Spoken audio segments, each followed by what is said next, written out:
começou mais uma guerra política nos bastidores do futebol mundial.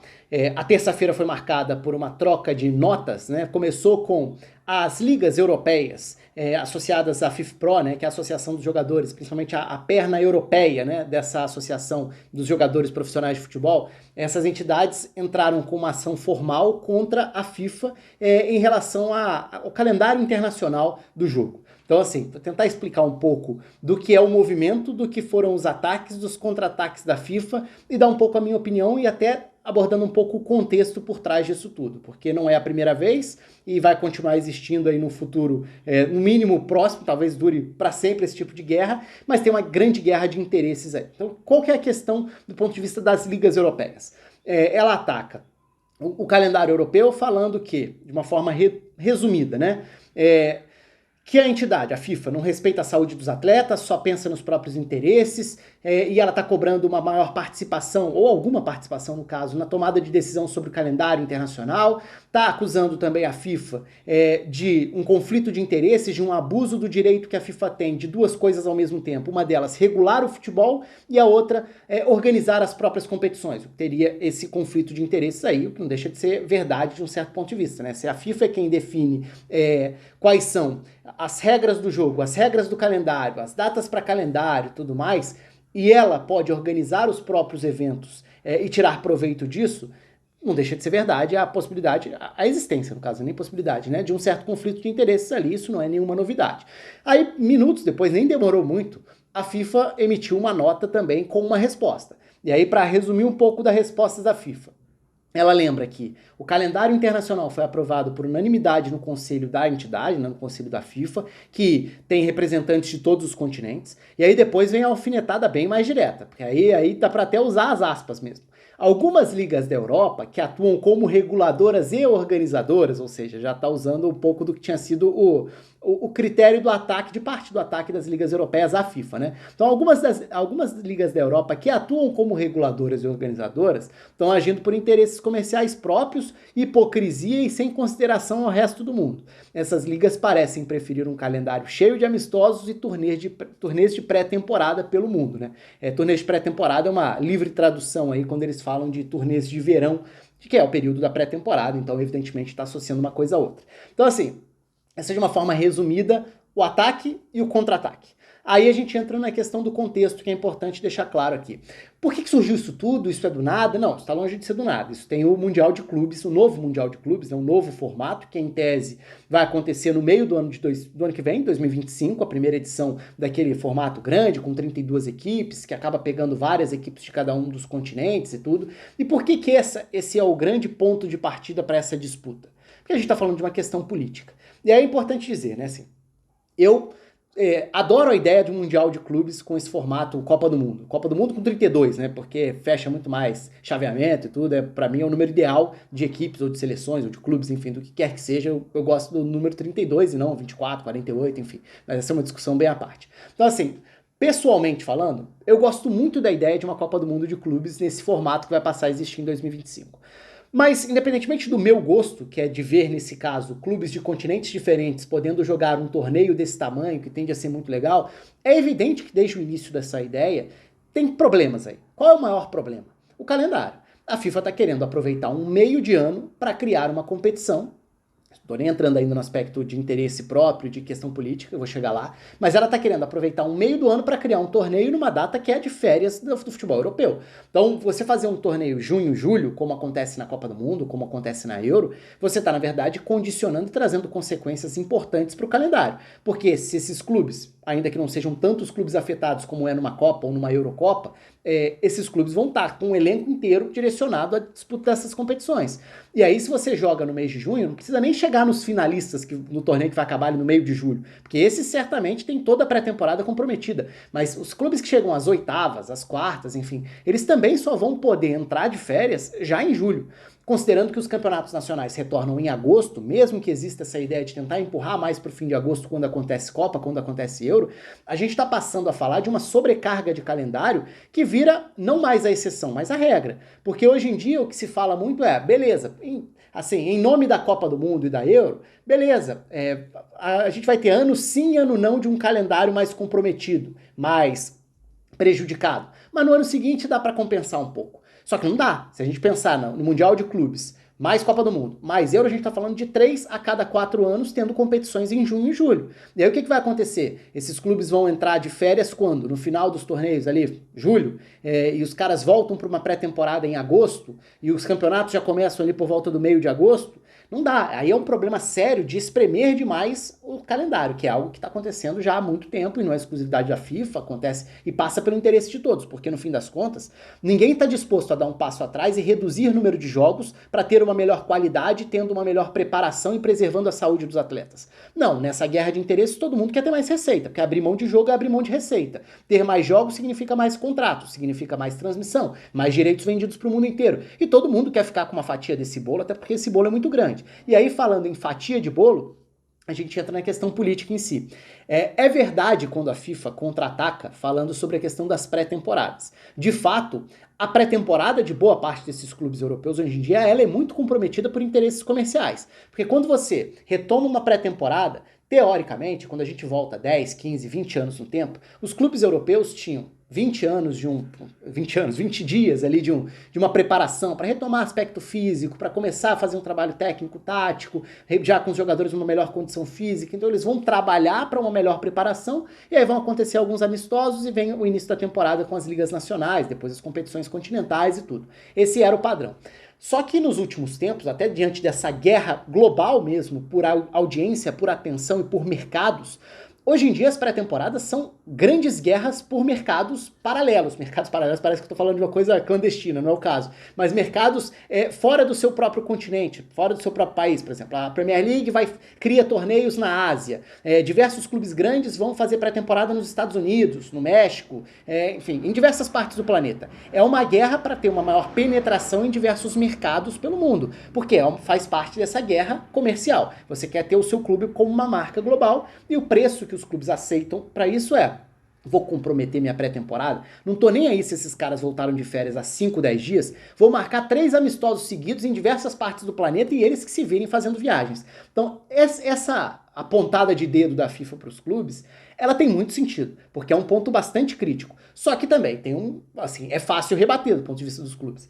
Não tem como você comparar a demanda física, técnica, psicológica de ter um torneio mundial, uma Copa do Mundo de clubes, que evidentemente te traz uma demanda muito maior, uma exigência muito maior, com amistosos em que ninguém tá nem aí pro resultado, em que o único objetivo no caso, comercial. Ganhar dinheiro, ganhar mercado, ainda que não seja a melhor forma de preparar jogadores, é uma escolha que cada clube faz. Então é diferente, né? Uma coisa é a FIFA, como órgão máximo do futebol, falar: vocês não vão ter pré-temporada não, porque vai ter mais um torneio, tá? Outra coisa é o clube olhar e falar: não vai ser a melhor preparação, mas eu vou privilegiar um aspecto comercial aqui. Então, assim, não tem nenhum mocinho na história. E aí, de novo, a gente volta para a questão principal do Mundial de Clubes. Por que o Mundial de Clubes é tão importante dentro desse cenário atual do futebol? Porque é a chance da FIFA dar uma abocanhada num produto da UEFA. Qual é o maior produto do futebol mundial atualmente?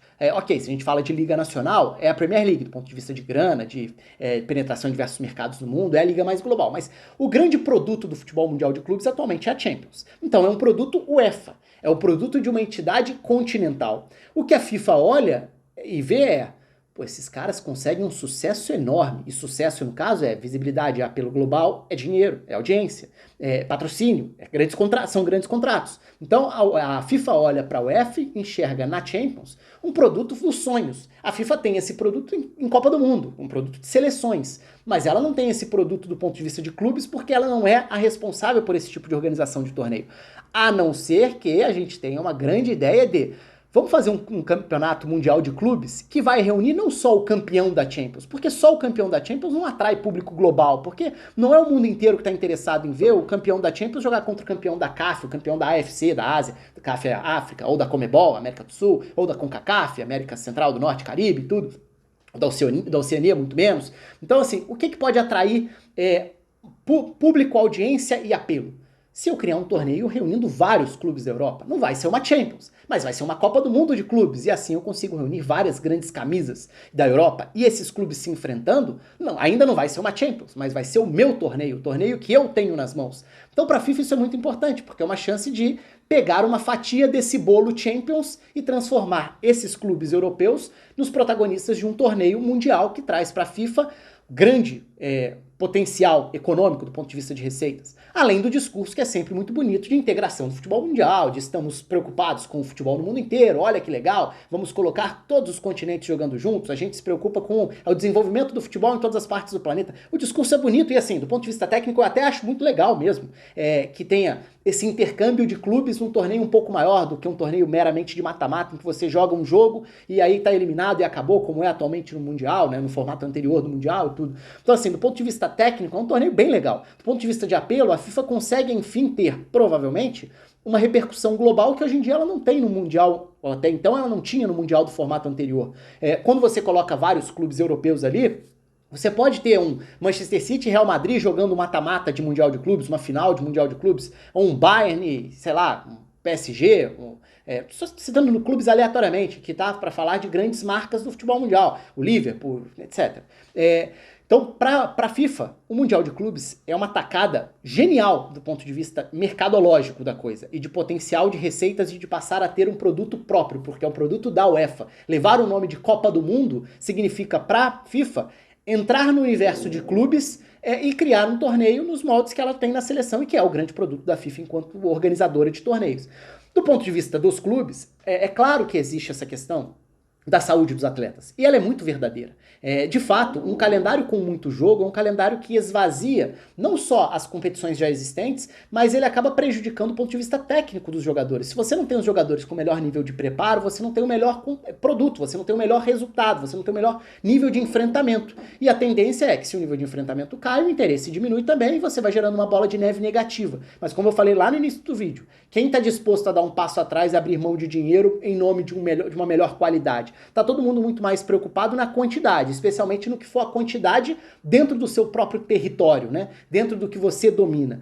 E aí, no fim das contas, embora tenha aspectos muito verdadeiros e bonitos dentro de uma nota e da outra, não tem muito mocinho nessa história. Na prática, tá todo mundo querendo ditar mais o ritmo e ter maior controle das coisas. Então, quando os clubes, as ligas europeias se unem contra a FIFA, eu nem acho que elas estão necessariamente contra o novo formato mundial de clubes. Elas estão muito provavelmente pensando, beleza, a gente topa, mas a nossa participação requer uma maior capacidade de direcionar o rumo das coisas. A gente vai fazer parte dessa mesa de negociação, a gente vai fazer parte da tomada de decisão sobre os moldes dos torneios. A gente vai ter uma fatia maior desse bolo, porque o bolo vai ser grande, porque muita gente vai querer ver botar dinheiro num torneio como esse. Então os clubes da Europa sabem o peso que tem. Eles sabem, as ligas da Europa sabem o peso que elas têm.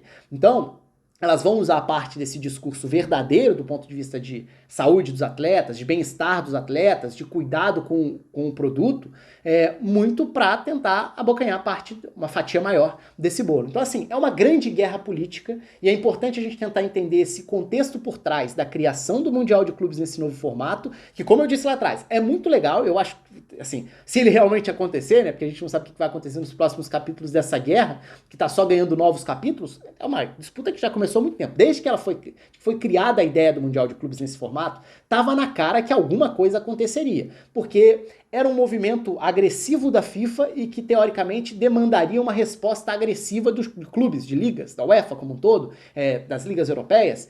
Isso está começando a acontecer. Não sei até que ponto isso vai inviabilizar ou não a disputa da competição, mas a gente ainda vai ver, no mínimo nos bastidores, alguns novos capítulos dessa história. Mas acho que deu para entender um pouco do que move esses bastidores, do que move essa guerra política, que não tem muito mocinho, tá todo mundo preocupado com os próprios interesses, ainda que todo mundo tem argumento bom. Dá para argumentar bem para os dois lados nessa história.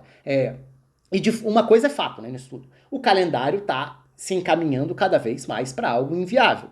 A gente fala muito do calendário brasileiro, que de fato é uma aberração do ponto de vista de número de datas, de sobrecarga, de você jogar no lixo parte do potencial de qualidade que existe no futebol brasileiro ao fazer tanto jogo que não permite preparação, descanso, treinamento da forma ideal. Então tá todo mundo sempre no limite, isso traz lesões, isso traz jogos piores.